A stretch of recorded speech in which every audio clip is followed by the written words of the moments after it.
Okay, in today's video, let's talk about social engineering. Fun topic.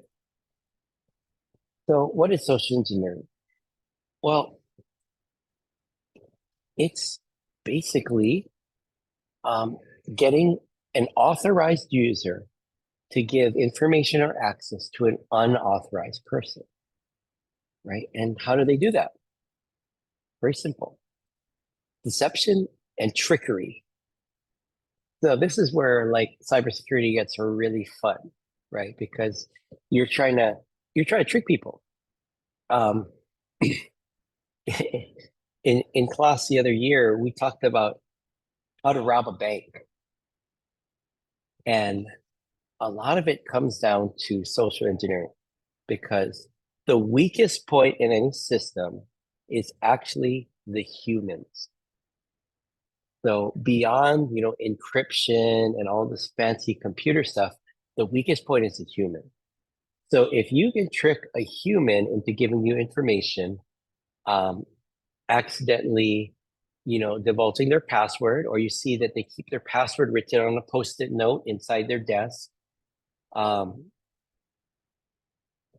you can gain access, by deceiving people, tricking people, and it's kind of interesting, kind of fun. So, real quick, what are some techniques for social engineering?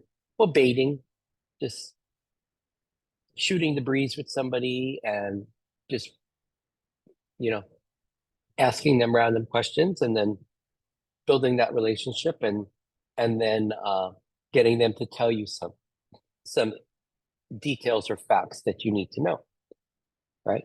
Shoulder surfing, we've already talked about that, but looking over someone's shoulder as they type in their password, right? Piggybacking or tailgating. So that's um, like our doors here are normally locked before school, and one morning I left the building and the door was closing, right? And right at the last second, I saw one of the students grab the door and I turned around and I said, "What are you doing?" Because she was trying to piggyback or try to get into the building after I left, and she thought I wouldn't notice. But I did, so I stopped her because piggybacking is not allowed. Okay. So um, info written in workspace, it's like your post-it notes, your a book of passwords that somebody might have, right? Dumpster diving, you know what that is, right? Just looking through the trash for some information that you might need, right? Pretexting, okay, impersonating somebody or rushing somebody with an emergency, right? Wearing a uniform or using some other form of authority to try and get information, right?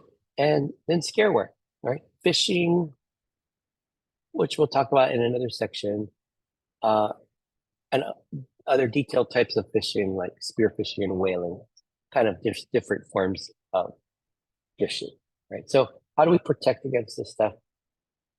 Well, with piggybacking, trying to slip into a door before it closes because it's locked. Oh, you could have security guards. You could have gates. You could have those um, turnstiles where it just lets one person in at a time, right? Those are all ways that could prevent piggybacking or multiple people going into the door at one time. Shoulder surfing, you could get a screen protector that is like a privacy screen. So people looking at an angle can't see, or just like being aware when you type in your password that nobody's looking, right? For dumpster diving, well, you could shred those.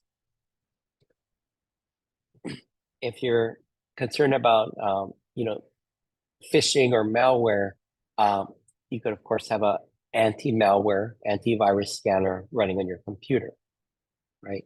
For baiting info in your workspace, pretexting, phishing, right? That all comes down to user awareness and policies that you have in place. So those are some good things to think about. Okay, we're going to dive into some of this stuff um, in a little more depth, especially phishing. But this is just to give you an broad awareness of social engineering and kind of the fun side of cybersecurity for hackers.